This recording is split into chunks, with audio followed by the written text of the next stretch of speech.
Bonjour, dans cette vidéo je voudrais montrer comment on calcule un produit vectoriel. Ici j'ai pris deux vecteurs au hasard et je veux montrer deux méthodes, deux manières pour calculer ce produit vectoriel.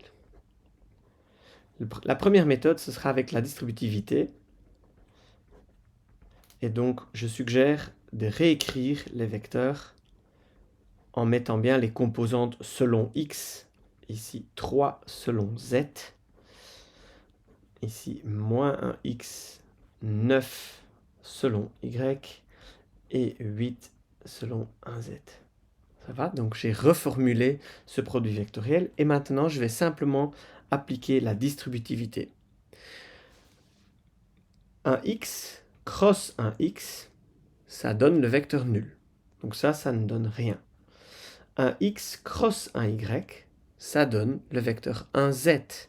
Donc le moins 9 avec le 9, ça fait moins 81, mais le 1x avec un y, ça fait 1z. Puis là, ce moins 9 et ce 8, ça fait moins 72. Un x avec un z. Un x avec un z, ça fait moins un y.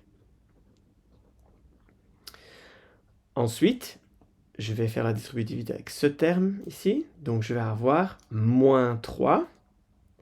Et un z cross un x, ça fait un y. Ensuite, ici, le 3 et le 9, ça fait 27. Un z cross un y, donc si je tourne de z vers y, ça fait moins un x. Et quand je fais le produit vectoriel entre un z et un z, ça fait 0. Donc voici le produit vectoriel. Alors on peut encore le simplifier si vous regardez bien. Il y a moins 27, un x. Il y a ici 72 moins 3. Donc nous avons 69 selon un y, moins 81 selon un z.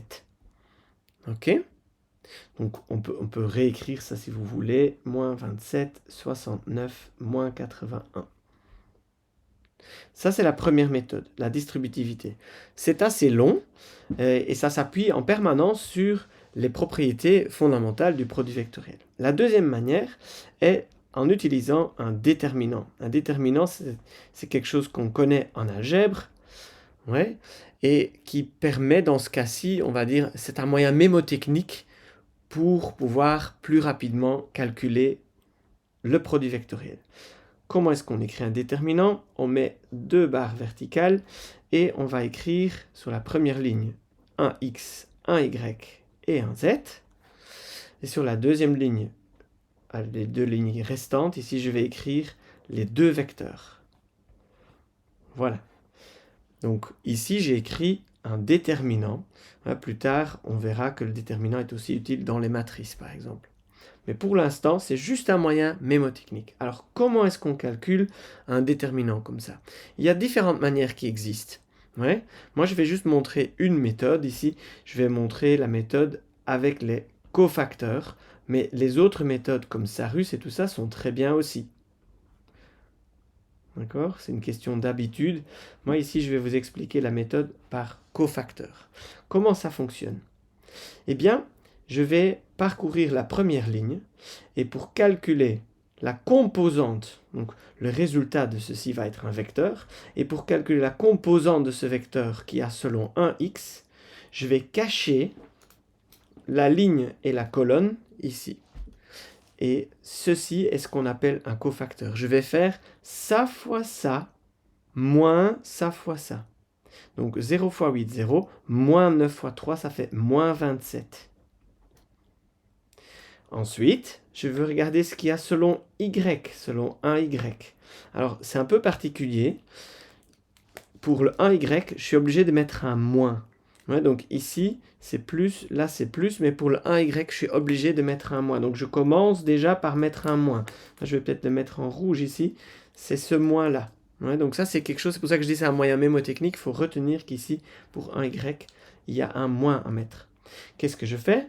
La même technique que tantôt. Je cache cette ligne et cette colonne. Et maintenant, on fait ça fois ça, moins ça fois ça. Désolé. Donc, moins 72, moins 3. Ça fait moins 72 plus 3. Ouais, donc ça fait moins 69. Ensuite, je passe à un Z. Un Z, c'est de nouveau un plus.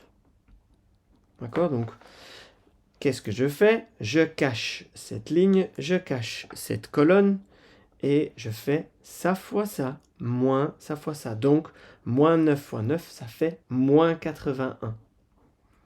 Ok? Et donc, je retrouve le même résultat que tout à l'heure. J'ai bien moins 27, un x. Ici, j'ai un moins et un moins, donc ça fait 69 et moins 81. D'accord? Donc voilà, deux méthodes pour calculer le produit vectoriel.